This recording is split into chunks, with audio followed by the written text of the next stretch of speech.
Hello everyone and welcome back to EMEA Masters. I'm Initialize, that's Jamada, and we are switching groups. And yes, Unicorn's just born, but ignore all of that madness, ignore all of that for a minute, because you've got to understand, Aegis just won first game of the whole group stage with an AP Malphite mid and a new jungle. Not bad, you know. it's all right. Yeah, I guess you just win games with that kind of comp. Yeah, really funny game. For those very astute, obviously you may have also had the OTP feed up at the same time whilst watching the main feed here. What we were doing. It's what we were doing. Very hilarious game. Let's just say, I feel like Aegis maybe felt like they weren't going to get a foot in the door for the game, and then recognized very quickly that the game was very playable, and took down Movistar in pretty emphatic fashion, to be honest with you. And now we sit in a situation where tiebreakers potentially very likely, depending on how the rest of the results fall now. Well, exactly that, because either way, we're going to end up in a bit of an odd position, because either we end up with a three-way tie for first with lots of teams at 3 wins, or we end up with a tie for second potentially on the cards, with particularly that last game, Movistar versus Macko, being really important. So there's a lot to play for here, all because Aegis, despite being out of going further into the tournament, can still play spoiler, or have played spoiler, for those teams who were currently kind of fighting for those playoff spots. Yeah, you know, you said can, but they already have. So, right, exactly. They've played spoiler. Yeah, let's see. You know, we'll have another one of their games later, and we'll see whether or not that ends up being the case. But of course, we've got other games to cover first, and I mean, yeah, sorry, it's just plaguing my mind now because I watched it happen. Right, we were it was completely madness. Yeah, craziness, Sam. All right. Enough about the madness that happened. Maybe instead we look at the madness to come, because FUT are currently 2-2, and they are running with some names we are a little bit familiar with. The likes of Tempt and Fatihcan were over on the NLC last year, but this is a team that, despite coming in second from TCL, has been really exciting to watch here at EMEA Masters. Yeah, they have been so far, and you know, I think it's very important generally that the TCL has a very good first showing here at the EMEA Masters.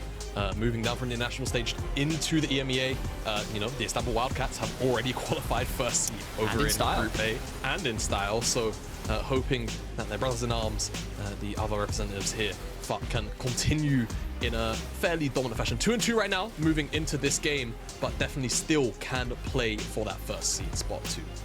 Especially now that we've had the spoiler come through, it makes that group a little bit tighter, and it gives FUT the chance to rub their hands and look to go forwards. And as you said, right, there is a statement they want to make as part of the Turkey region, about that Turkish region, to say we are here to contest with LFL, contest with the best, and prove that we, having had all this international experience, being at Worlds and MSI and all the rest of it, have got the strength and player depth to make this tournament ours. And having another team get it through to that knockout stage would be a really good way to do that. But of course, they have still got to get through their opposition first. Yes, they do. The opposition being Macko. It's going to be a very interesting game, because I feel as though so far they've kind of surprised us, haven't they? Macko 3-1. Yeah, I think that's the way to put it. I mean, like the way to put it, but on top of that as well, there's something to be said for, I think when we were in the, we're actually going straight into picks and bans here, so we'll have a discussion as we go on in, but one of the things we were kind of saying in the green room beforehand was like, this team, sometimes in years past, despite them being turning it to EMEA Masters a number of times, has often been reliant on the pocket picks, reliant on their strange ways of playing. This time they just feel like, yes, they've got that, but they're also just a really competent all-round team and a team to be afraid of. They're 3-1 already in this group, and they win this game. I'm pretty sure they've knocked knockouts. Yeah, it should be. 4 wins is normally the that threshold, right? It's the safest number. 3 is normally like worst case.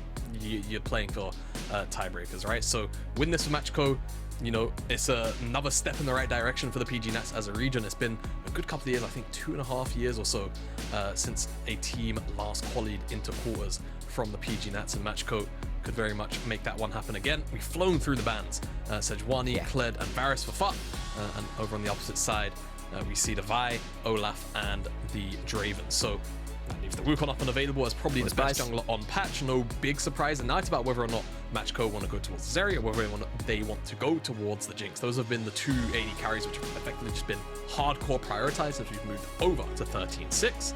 And it seems like with the hover and the immediate lock-in, it will just be the Jinx with the Maokai to boot. Not a surprise on that one. Front-to-back team fighting and objective control that we know Maokai loves to bring to the team. Yeah, quick note on the ban as well. That Varus ban against VZC, kind of important. Do you know what his DPM is back in the regional league on that one? It's going to be something stupid like 750 plus. It's going to be really over high. 1,000 a game. Over 1,000, no biggie. Over 1,000 a game. Shout out to Kenran as well for throwing some of those stats at me. Did a phenomenal job about getting a lot of the cast here in the EMEA Masters up to speed on Macko from over in the Italian league. One of the most impressive prep docs I've seen in a long time. But not really seeing that so important Varus. And instead we're going to see a little bit of a 6-10, especially in the Ahri. They've got themselves a lot of pick. They've got themselves that front to back we talked about, but Xayah to try and deal with that Maokai ult best you can with the ultimate, and a bit of disengage as well from the Gragas. Yeah, a little bit of disengage. I like where FUT's composition is right now, because it doesn't necessarily have to commit to a mode, right? It doesn't have to go in, doesn't have to go out per se. A lot of strong options moving in both directions, but looking up the Macko side, a little bit of everything too, right? Front to back via the Jinx and the Maokai. And Ahri can always set up for picks. There's a lot of cleanse value right now, a lot of Merc Treads value, so I wonder if that's going to play into whatever Tempt potentially has his hands on. Of course, the Gragas can flex towards the mid lane, but looking towards the bans now, it seems like Macko don't really read that Gragas is going to go mid, expecting it to go into SD's champion pool. And FUT also putting in a Gangplank ban potentially spells to me that they're trying to protect that Gragas if it is going up into the top side, as well as a Rumble ban. So a lot of respect here to Tempt's potential champion, but also StarScreen as well with the Rumble. Ultimate from distance as well. When you're playing as an mobility carry like Jinx, that can be a very powerful and irritating ultimate to deal with. So I like that Macko just paying their respect there. Also worth pointing out that Asti had a phenomenal game on the Gangplank first game of the day as well. Something like 9-1 and 7 on the champion. So just get rid of that option. And some of these more dangerous ways to deal with the AD carries, which have been oh so important in the meta for the last year and a half. Longer in some ways. It feels like the Nautilus as well is a regular pairing for the Jinx, or hell, most AD carries right now, so that's off the table.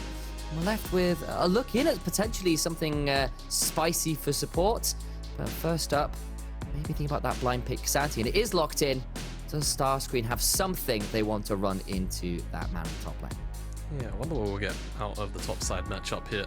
Xayah does have his fair share of lane counters and just generally can be outscaled by a lot of side lane picks, but I honestly imagine, given the way that the bans went out for FUT here, that this is probably just going to be a Gragas into the top side, just because they know it should be relatively safe and standard. Can't really get hardcore bullied out, and we're not going to see the flexibility of the Gragas shown per se, and it will be the Lissandra in the mid lane as Rakan slipped all the way through, didn't get banned in the second rotation by Macko. There's no real reason for FUT to not lock this one in, and it really just gives them any kind of mode that they want to go towards, right? If they want to dive in, they can. They've got Wukong, Rakan. If they want to play Peel, great. They've got Xayah, Gragas, and Lissandra. I think their composition is really well suited to just skirmishing and team fighting in general.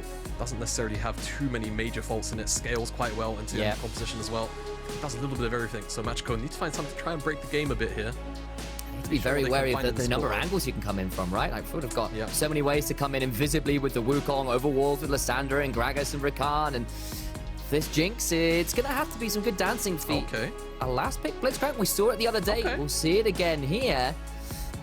You need to be hitting some key targets here like the Xayah or forcing some ults, because that's a lot of pressure now on Click to be clicking his buttons correctly. Yeah, and you know, I've been very fortunate to be able to watch a lot of Blitzcrank gameplay recently, specifically from BLG's on over in the LPL. Yeah, that's exactly what I was thinking of. Yeah. And I will say, I did ask for something that could potentially break the game. Blitzcrank can do that, right? He can be useless for as long as 15, 20, 25 minutes in the game. All he needs to do is hit one hook on a key carry. That's it. That can just win the game. So I like that Clicker's thrown down that gauntlet.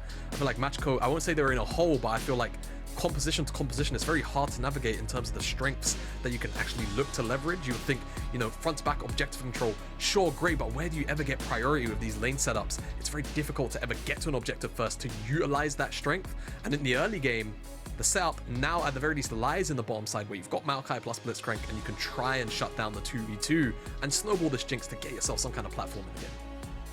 You've heard the win conditions there from both sides. Front to back, get that Jinx ahead, use the Maokai, get that sieging going, all of that jazz. On the other side, it does feel a little bit more pick and flank oriented, right? You've got the as we kind of were noting in the draft, the Lissandra, the Rakan, the Gragas, the Wukong, all can come flying in from various different angles, and that's not to mention Xayah can literally fly by pressing R, so you've got a lot of flying going on. Yeah, you do have a lot of flying going on. Two birds. One stone. I've seen one stone. I've seen Gragas do some crazy things at times as well, Right. to be honest, mate. He's been up and down a bit. But yeah, I feel FUT, with so many different angles to approach this game, it's more actually going to be kind of interesting to track what angle they decide to abuse. Because topside matchup, I feel like, is one where you realistically win the 2v2. The mid lane 2v2 is also one where I feel like you win out. And on the bottom side, at least 2 versus 2, you know, bottom lane versus bottom lane. Fatihcan and Asper should win out in the first couple of levels quite handedly. I then feel like once a couple of extra levels come online, potentially that's where VZZ and FLICKR can find some kind of reprieve. Well, that's certainly a good setup for the beginning of this game. And I suppose that probably does leave me with the question of what are you expecting out of these junglers early on? Because it does feel like there's a fair amount of setup in most lanes here to maybe look for an angle into a lane. So is there anywhere particular you're expecting these junglers to kind of put their pressure early on? Yeah, so I'll talk about it from the FUT perspective first, because I feel like they're the ones with a little more agency in the game as a whole.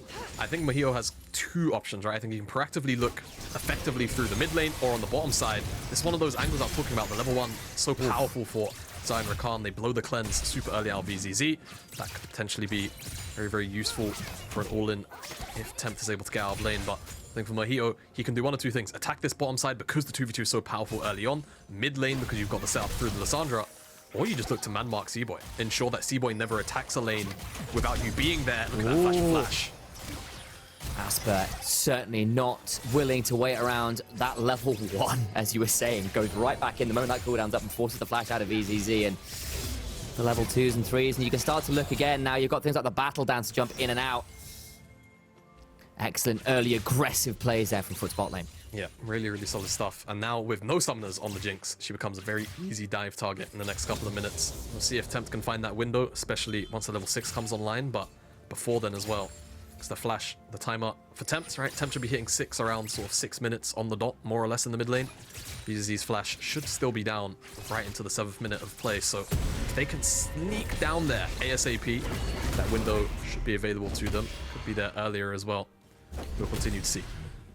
Fun fact as well, this will be 610's 5th game of Ahri this tournament. In fact, that's all he's played so far. 4 games in group stage. This will be his 5th one on top of that. So just a little notice, just like checking over some of the stats. Like anything I've missed there in terms of the champions? Are like, yep, no, just a lot of Ahri from 610. And again, this Ahri Lissandra matchup feels like it's changed a little bit from the likes of MSI last year, where we did start to see things like the spellbook run more by the Ahri to try and mitigate some of that CC threat from the Lissandra, but I'll note 610's actually gone for the electrocute, feeling bold enough to win lane with that route. As jungler's turning up bot side, but much more to be found. But it doesn't mean I have to keep my eyes, or our eyes, I suppose, on that mid lane, because it just means the Ahri's a touch more vulnerable than she might have been with some other choices. Yeah, absolutely. A little more vulnerable. I feel like from 610's point of view, he's probably thinking about playing a more damage-oriented role, just because I feel like you've got a fair amount of pick tools already. So you don't necessarily need to be used as the, you know, the facilitator, right? Which is what you'll often see, you know, Ahri's Everfrost, all that good stuff. And I still feel like Everfrost generally is slightly better than Luden's, even when you're looking for a damage output build. But I'm not trying to attract the attention of your brother, so I'll keep my opinions to myself. He'll start bursting into my room like, let me tell you. I heard what you were saying in the other room, but yeah, I feel like 610. Just looking for a little more damage in those single combos, right? And we'll see whether or not his build reflects that. Mid lane, Tempt's half HP. Cboi, that's a very dangerous position to be. Welcome back. Tempt gets taken down. First blood going up towards 610 on the Ahri. Very happy with that one indeed, and an easy gank. Yeah, really easy. I think if you're Cboi, you take that. I don't even have to blow the flash. It's super. Walk up and press W. Yeah, It's great. Just walk up, press W. It's fantastic. As Asadi, now I've seen Asadi fall prey to the Lost Platos curse before. Oh, I've got to educate you on the Lost Platos curse. Okay, what is the Lost Platos curse? I don't think I know this one. So it's very simple. Top laners, they love plates. 175 gold is excellent to have. That's a great hook. It is a great hook. Maybe we don't have to talk about plates, we can talk about that instead. What? For now, is VZZ gonna be just fine for now. Both bot laners a little bit low. But now I need you to tell me more about top laners' obsession with crockery. Yeah, so, you know, gold is fantastic. It's lovely. Yes. 175. Yeah. I think they're going for the 2 They're interrupting story time because instead first blood come through for Asper. The hook back is not bad, but it's just a double kill for the Rakan. you know, it feels bad maybe that Fatihcan doesn't get the kills, but honestly, the dive itself executed so well. And I mean, yeah, VZZ and FLICKR just getting mechanics checked here.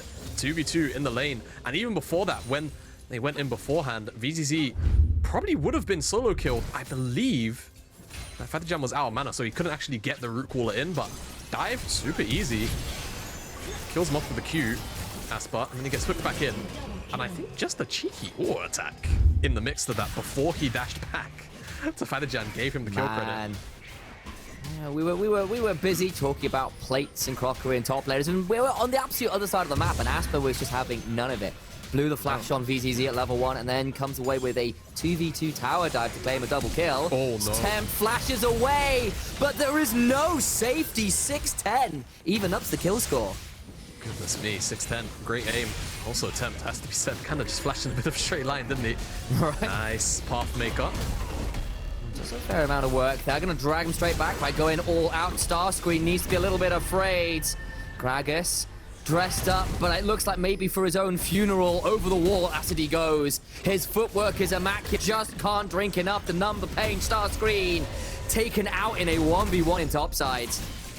Yeah, another hook here as well. And I mean, Asper, he's actually been followed through. He's pulled him over. Cboi did not enjoy that twisted advance. And over comes Tempt. Remember, he's got the level 6 and could be a real threat. 6-10 as well.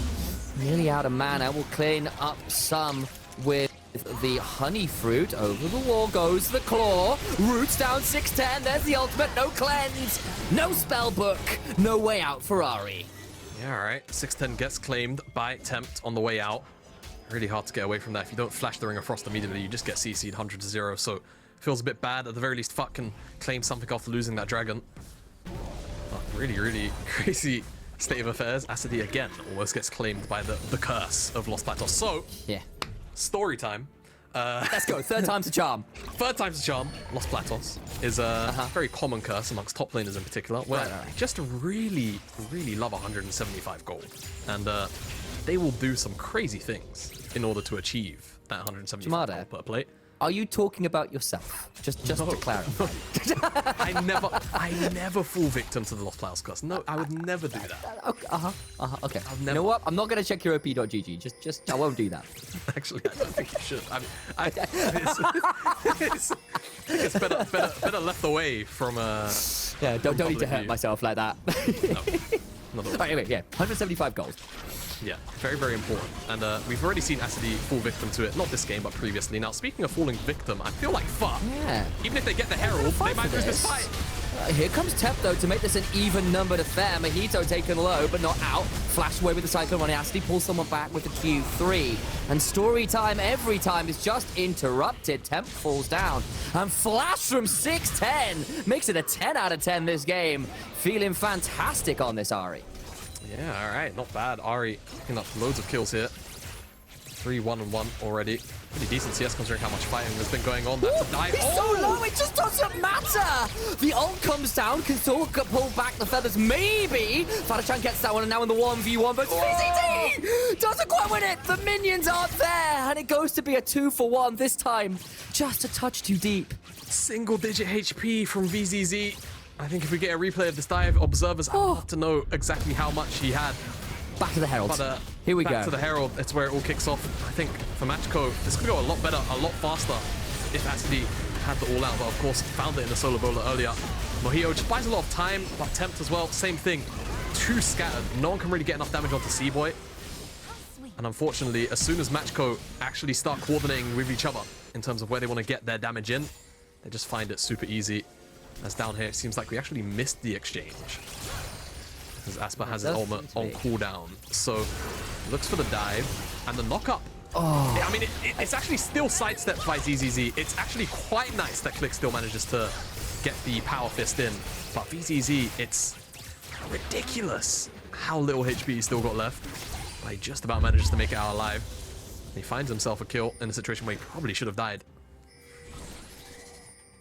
Yeah, I mean, it felt so close. It was an auto away, right? You know, I was expecting, honestly, the 1-for-1 honorable exchange there is FLICKR. It's his Q button, but it's only onto a clone, and he is deceived as Mojito secure away that scuttle crab. And we're left with a game that is pretty even in terms of the game state. It's a slight lead to Macko. They've got the 1,000 gold and the Drake to their name. Of course, they've still got Herald in inventory due FUT to try and maybe gain a few more of those plates. And that does mean that as this game goes on, we've kind of got a lot to play for. No one's really snowballed it out of control quite yet. Yeah, no one's quite there yet, like you say. I will say 610 already having the Everfrost and Boots is a pretty big power spike for setup already. Asper as well, 1.3k up, but doesn't quite have a completed Mythic. Seems like he's still going to be willing to go towards the Iceborne Gauntlet, picking up the Merc Treads first to deal with the Gragas CC inside the lane. The Body Slam quite obnoxious for trading. As collapse coming in from Macko here. Potentially, just a congregation at the very least. Just coming around to say hello. So, you know, like it's your coffee break. You're going to say hello to your teammates. Then you're going back for the email meeting, you know, like on Google Teams. Like, you know, 10 seconds later, a StarScreen tries to offer Asper a drink and he declines. Yeah, it turns out Casante's got too much not yielding to do. he's not really much a drinker. No. He's on the hunt. He's out there you know, throwing some Mentolfa strikes around, having a good little dance. Got great footwork. Yeah, I mean, you know, how can he be a great path maker if he's intoxicated? After all, right? He's got to be the first one out there. We're such nerds, aren't we? I know, right? He's thinking about going for a little bit of a fight here, so maybe we'll talk less about the dancing and instead talk about top lane scuffles. They don't really go anywhere. I was expecting maybe a little bit more from that as Herald summoned away. Not really in the best position ever, but hey, there's a dragon up and it'll buy a little bit of space. Now they're looking towards bot lane, and Asper has been so aggressive this entire damn game. VCZ does stay alive for now. Click, though, with the Ignite burning, will force the flash on the retreat out. The feather's pulled, but Click survives. Tempt, 740 610 who does hit the charm afterwards. Spacing this one pretty well is the Ahri so far. Asper battle dances. Won't use the grand entrance to go in, and not much ado about nothing there. No one falls down, and everyone stays alive despite a few summoners and ultimates pop. Yeah, a lot of things burnt here.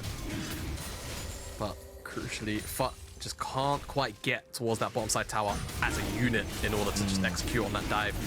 And whilst that was going on, Macko as well, trying to find their way onto Fatihcan, but it seems like he just used his ultimate, no ghost, no flash.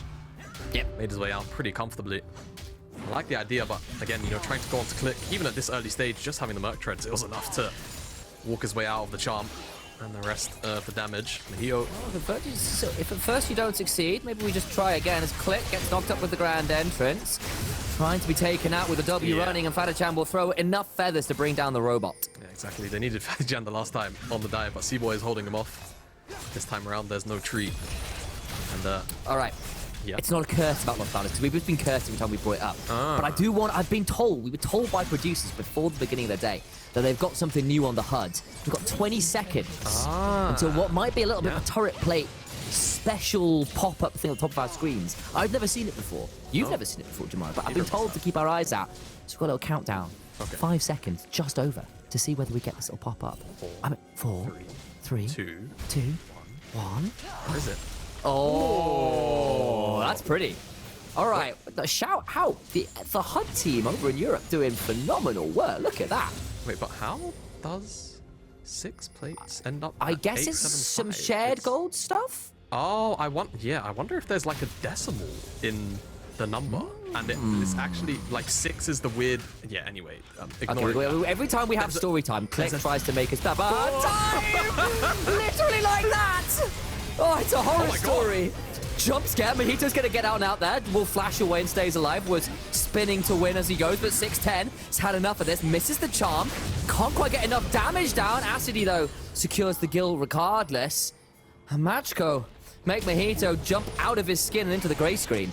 Yeah, it's a horror game when Blitzcrank's in the game. And this is the thing about Blitz, right?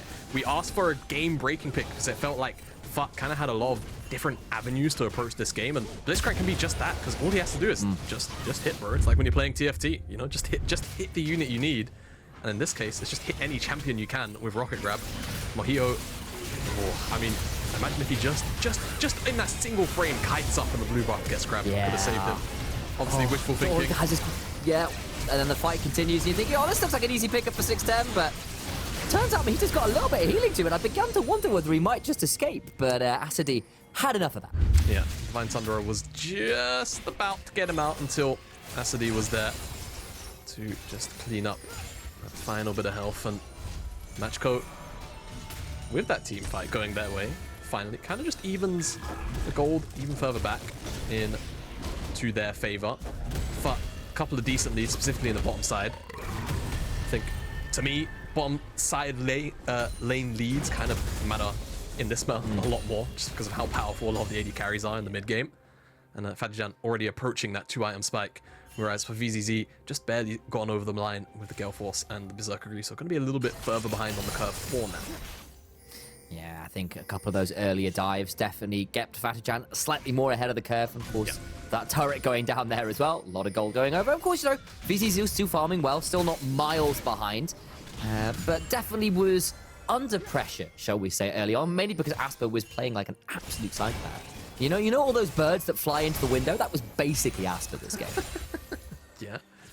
Or, though I was told it wasn't true recently, which made me a bit sad, but like the lemming thing, where like the lemming. Oh yeah, no, that's really dark. Apparently, but that was the cameramen throwing them off the cliff. It was really bad. Oh my god! Seriously, I'm pretty sure that's true. It was like a whole ethical massive problem back in the day. Oh wow. And hey, like, I'm sorry to bring that dark moment up, but there was there you go. Wow. There's a Google in that, I suspect. there's a Google search in there. It's where to get all of your best news, Google. Wikipedia. Wikipedia, that's it. Tempt, though, maybe you're going to save us from talking about the details of Wikipedia. Forces an ult out of Cboi there. He was very afraid of that dive, but we've got ourselves 45 seconds until a dragon. Could be second dragon for either of these teams, and Asadi going to find himself on the wrong end of a belly bot. Just get to walk away to safety for now. Both these teams just jostling over position, right? If Macko can't get in, them walking into an objective feels a little bit worse than them actually being already set up. Don't forget, so they can actually seize control of this river. It's pretty big. That hook's not going to connect onto anyone important, but they're looking for the engage. Maybe Tempt. Oh, Tempt gets the Glacial Claw down, but it's not going to find that much down as Fatihcan has to ult early before the fight. That could be problematic. You know exactly where Click will be aiming if he wasn't there before. Herald number 2, summoned into mid lane. Tempt throws down another one of those claws, but won't take it this time. Charm onto the Gragas, who gets hooked way back and straight down into the grave. He goes with his 20 straight back, and it's a very important kill. That's the Jinx dead to right. Asper continues to be going in so aggressively. 610 though, beginning to fire freely, trying to turn this one back around as Asadi claims the Wukong jungler down. Everfrost root onto Asper, but has a battle dance to get out to safety. Tempt thinking about going forwards. Once again, doesn't take the claw though, and we're left with an even state of affairs in terms of kills given over. But you have not got the spite over for FUT right now. Yeah, that's the important thing. Smite's not there right now for FUT. Mojito did die in that exchange. A lot of summoner spells blown, ultimates as well. Long cooldowns for the most part as it all kicks off the bottom side, and then StarScreen goes in, gets hit by the charm, hooked back, doesn't even get to cast ultimate, just dies in the CC pretty much. But whilst that's going on, FUT hold no prisoners for VZZ and immediately just dive bomb into the backline. But there's just so much mobility between both of these teams, even though there's so much CC and damage. It only really ends up being an exchange of one more kill off the back end as we come out of that into the main speed, and FUT seem like they're just going to yield this dragon. They don't have the ultimates back up in time, whereas you look over to Macko, the economy for that fully in their favor. And FUT, they really do need to use those ultimates. They rely on them a lot to team fight. Their skirmishing is significantly more powerful with them. So that means that Macko will be allowed that moment to breathe and pick up this third dragon of the game. And Macko, as it stands, heading the dragons ahead slightly in the gold. It's been a relatively back and forth affair, but still they are currently edging out just a little bit. And when you're running this kind of front to back team fight comp, if you are allowed to make it all about the objective setup front to backs where you can contest vision control, start to feel like their comp is feeling pretty happy about that. Of course, if the vision starts to slip or you start to find some more of those unusual angles into the backline and continue to pick the likes of VZZ, then FUT certainly aren't out of it. They're certainly in a competitive position. You can begin to wonder just how the last couple fights have gone. Yeah, you can always wonder. I feel like a lot of it is going to be on the front line here. I like this ultimate from Cboi just to force back. Yeah. Fatihcan is actually even going to get his ultimate out because they don't want to risk getting engaged on. But I feel like a composition like FUT, they can always look for snap engages like this potentially. The angle's always there. They don't even necessarily need to look for flanks a lot of the time. It's just about actually tracking where the front line is That hook is getting gonna behind them. force- Oh, Tempt. Tempt, yeah. He's so aggressive. Ooh. Goes on in, forces 6 dead to flash away. No Banshees available. Tempt has to go gold now. Now the counter engage is pretty good. Nice cask afterwards. It forces Cboi to flash. Big ult from Mojito. Try and spin around. Gets another knock on to 6 dead, who did go dashing forwards with another charge of the ultimate. Oh, Rocket's not quite enough for Mojito. Just about alive. The zap is just short. And everyone stays alive. These skirmishes, these team fights have been nail-biting affairs. We called it out. They look for the angle, but can't quite make it stick. Neither can Macko on that counter engage. Yeah, neither can they. Macko, they looked for it. Like you say, FUT will never be out of it, I feel like. In a game like this, it just depends on how this front line operates. And in this case, that's the Cboi Click doing a great job of just keeping VZZ in a position where he can, at the very least, even if he's not getting out all of the autos in the world, zaps, big rocket, maybe just start the snowball off, right? That's all you really need. First kill to get Jinx excited, which you can get going. I think very important to note. 3 minutes away from the dragon, but items, second item completed Fatihcan, so now I feel like FUT should be emboldened to kind of look for any more skirmishes they feel like, objective or not, on the map. Whereas for Macko, still waiting for VZZ to come online, of course. We spoke about how he was put behind significantly from a lot of the focus earlier on. Yeah. But even so, he's, I just state, only 500 gold difference in that bot lane. Has just completed the Infinity Edge. Okay. So yeah, and he's still got 2 minutes or so until that next Inferno Dragon. If Macko secure that, they're suddenly on Soul Point. And the map state gets a lot trickier for FUT to play, for all that they have got those angles to continue to be scary around, you know, those interesting engages. Though, as we said, be likely looking to contest that. Still got 2 minutes until that one. We've got Baron alive, but I'm not sure either team will be comfortable setting up towards that one unless they really find themselves with an unusual angle with vision. Yeah, definitely agree. Baron's going to be a bit of a tricky one this game, I think. Yes. The damage yes, is it is. the damage is quite limited, the DPS that is, and it's very much. And the Pixie C on both sides. Like, I'm stuck in an ult. Or Exactly. stuck in there's a Maokai throwing his ult, or there's a Lissandra throwing his ult, and they're like, oh, her ult. And that gets a lot trickier to deal with when you're in the Baron pit. Exactly. So, I think Baron's not only very difficult to take down, but also just generally the tools on both sides really lend to being trapped in some kind of choke. As I like this little stat at the bottom there, the gold difference. I thought it was quite interesting to see how up and down it was. It's very, very reminiscent of an LPL gold graph. I'm gonna say that feels like a nice roller coaster. Scream if you want to go louder, faster, guys. Louder's a different matter entirely, but maybe you can do that one too. But the roller coaster's certainly been in this game. It has been back and forth fair, as we've been saying, and now a minute until that dragon. You feel like that might be the one where this game finally breaks decisively one way or the other. But hey, feels like I've said that a couple times this game. It's just not proven to be true. Yeah, exactly. But I think anything can still go here.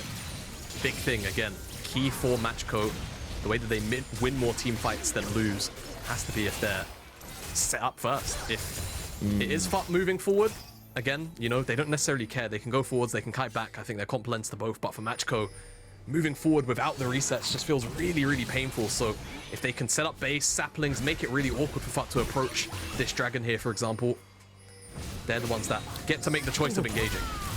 Temp's now looking for the counter engage. In they go. StarScreen taken down low beforehand. Click also nearly out. StarScreen just about alive, but not anymore. Ult onto 610. He's going to be paying penance for making that kill stick. Click pretty down low, but the Jinx is beginning to free fire. She's excited. Asper over the wall, and it's already a 4 for 2. It's a massive win for Macko.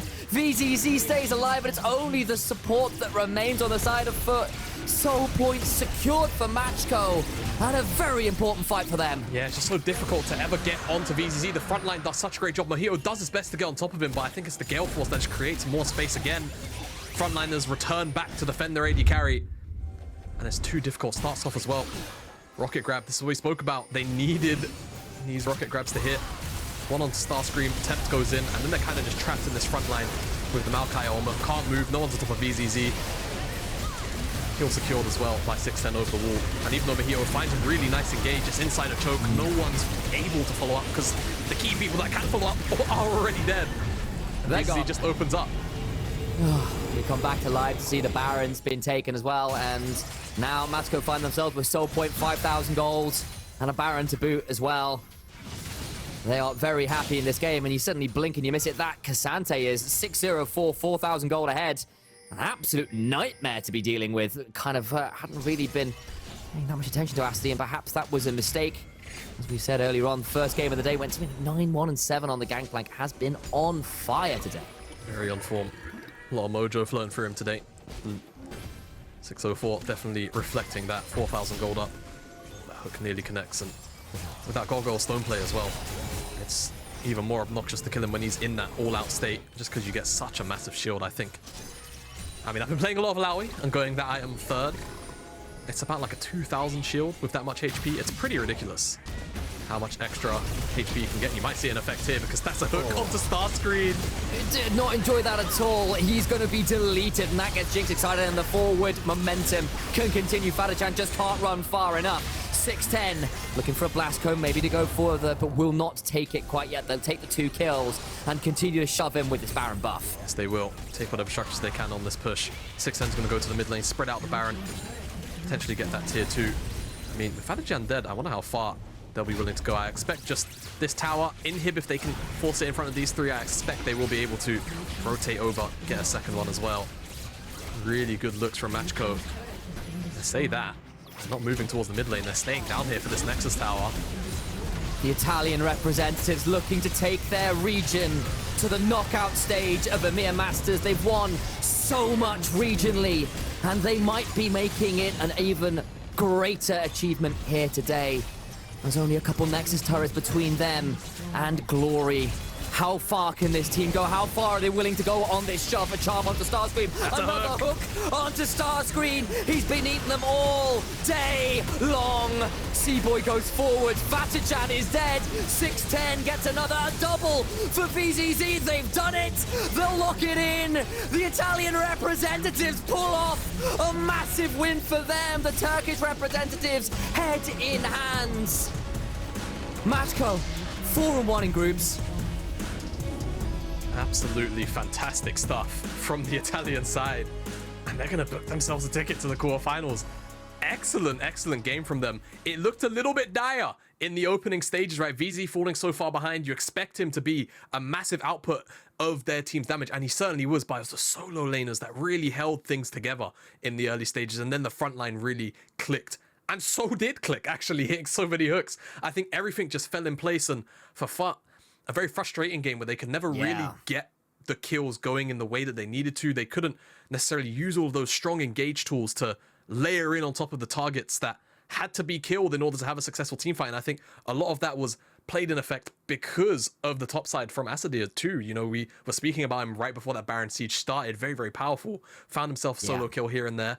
And I think the fact that even if his backline was being dove, he was diving the enemy backline and 2v1ing at the same time, so he was always keeping things on even footing.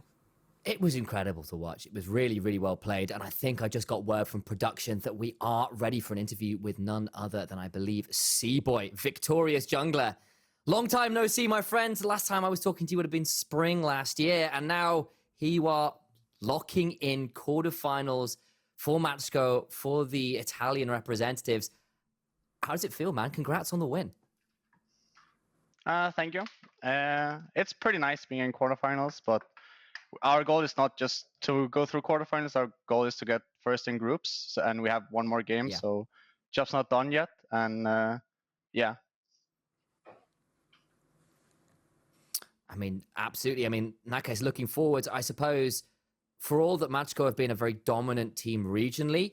Translating that to EU Masters, now EMEA Masters success, has kind of always eluded the roster and the nation in some ways. So my question then is, how far do you think you can go? You said you got one game left done in groups, but the job's not done in a larger sense because you've got a lot more of the tournament to play as well. How far do you think you and this roster can go? I think we can go pretty far. I think our strength is playing team fights, and I think we showed that in all our games that no matter how it goes, we always manage to end up in team fights, and we are comfortable in that. I think we can go really far. I'm not sure what's the limit, but we have hopes for like winning the whole thing. Obviously, it's not gonna be easy, but I think we have a chance for it. And I just want to say before I ask my question, love the Kobe mentality. Job's not done.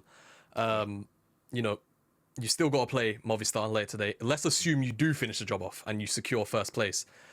There's a very real world where Movistar and FUT have to play off a tiebreaker. Considering you've played obviously both the teams, you're gonna have to play Movistar again later.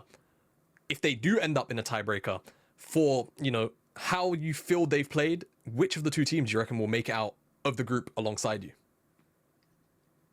I think FUT, they have their poke comp. I think they were very good at that when they played against Movistar, and they also have some other champs, like they're good at playing Draven. They also can pull out Kalista. I think Movistar, they're very good at playing around like their bot side. So I mean, I think it's gonna be pretty close, but I think FUT will take it. I think they are a bit better than Movistar. I think our game against them 2 days ago was a bit unfortunate, but I think generally, I think FUT is better. Interesting, because obviously Movistar on a really big run since the playoffs of LVP. It's good to hear your insight on that one, especially as we're trying to figure out how strong the new additions to EMEA Masters are. And I guess there's probably a good follow-up question. I've got a little bit of time for this interview, so we get to really dig into your thoughts. Obviously, there's been some new regions added to EMEA Masters. Obviously, you've been playing in the scene for a very long time, just checking out your history. You've been going since, I think, 2016 is when you started. So you've seen a fair amount of the ERL scene. What do you think about the relative strength of these new regions that are coming in terms of MENA and Turkey?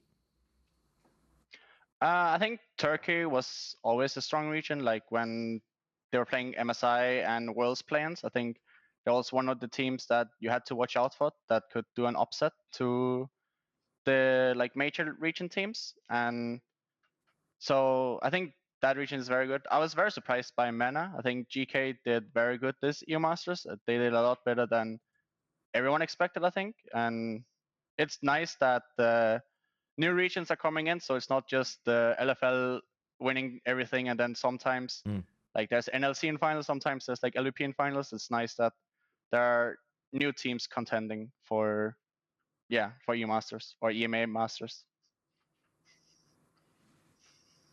Don't worry, we get caught with that too. We do. Jamar, you got a last question to round it out for our boy Cboi? Ooh, no, I think for me, you've hit a lot of the nails on the head that I've wanted to touch on. Sign. I guess at least I'm not sure how much time, of course, going through this kind of gauntlet, you're prepping mostly for your own group. I'm not sure how much time you've had to actually see a lot of the other teams performing in the other groups. A lot of the groups are locked in the top twos. Are there any teams that you're looking at and saying, this is maybe a team that either you want to avoid, or B, also, you would actually look forward to playing in the cause because it could actually be a very interesting matchup for your team? Not necessarily. I think our goal is to go far, and if we get a good team in quarterfinals and beat them, then I'm happy with it. And if we're gonna be knocked out by Go or something, then it is what it is. We were not good enough then, and so I don't really mind what team we are playing. Thank you so much for that. And thanks for the insight there about quite a lot of things, really. Best of luck with the rest of today. We will be seeing you later, I am sure, either in the quarterfinals or maybe a little bit later on in winners interviews and the likes as well. But until then, we'll bid you adieu. Bye. Thank you. Always cool to talk with Cboi. And again, for Macko, what an incredible win for them in the PG Nats. Right, this is a region that's kind of always been trying to take that next step. And this team, as we've been saying, has been a team that's been on the verge of greatness so many times, but it wasn't entirely easy this game, as the likes of Asper was certainly trying to make it work on the Rakan. Yeah, they definitely were. Asper started off the game with double kill. Maybe if those kills go into Fatihcan, you never know. Yeah, slightly more accelerated Xayah, but either way, excellent dives from the bottom side of FUT. And I did put Macko in a bit of a hole, but fortunately the top side was going their way. The skirmishes, 610 in particular, really stepping up and pulling a couple of rabbits out of the hats here and there.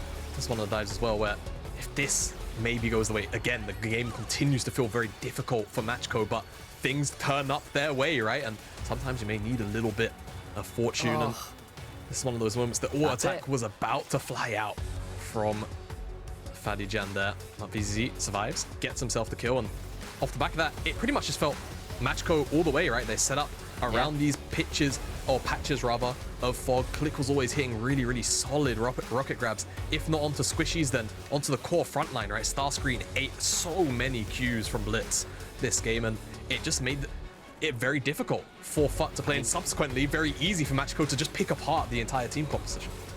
I see another one of them there, gets hit by a charm into the rocket gram, gets knocked up, and just doesn't get to do anything. No belly bop, no ultimate.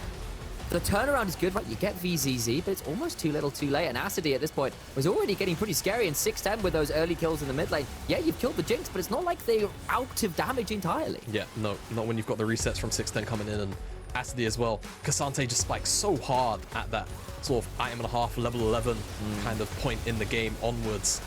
This is another one of those moments where, again, StarScreen caught out by a rocket grab, and unfortunately, it sort of sets up the rest of Macko to absolutely obliterate, take apart FUT in that choke as they tried to go forward, and that's just not what you can really get to do against rockets against Maokai. VZZ for once was not targeted and got to free fire, and then we come to the end of the day, and StarScreen, as we said, eating what felt like his 50th rocket gram. A tough game for the Gragas, and it all lights out, and Macko having the tournament of their lives. They've won so much in the region. What is it, 4 out of 5? And then you see numbers like this. Asper, 6-10, VZZ all putting out exquisite amounts of damage. Yeah, damage carries putting out the numbers, but also look at that gold graph, man. That is one of the steepest gold graphs I've seen. That's a cliff. You could go diving off into the ocean from that one. Yeah, you really could. That's absurd. But Macko, I think outside of the early game where they were definitely, you know, threatened a little bit, I think plays into the strengths of the FUT composition. We spoke about how much agency and playmaking potential they had across the board. As soon as they got out of that very difficult patch to play through, it just felt super easy for this side of Macko to just set up in an area where they have the Blitzcrank, they have the Maokai, and they know if they get engaged on, so long as they don't lose more than a member at a time, they can always look to actually have the turnaround damage come out. And in this case, it certainly did. Asper 6-10 did wonders. And now they sit 4-1, ready to have a ticket for the quarterfinals. What seed, we don't know yet. That's what we've got to wait and find out. But if FUT wants a chance of coming back in and claiming that second slot out, it is a do-or-die game coming up next. They are taking on the LFL 13 and Aegis, who won that crazy game earlier with the AP Malphite. Madness may well ensue. Stick around, guys. We'll be back right after this.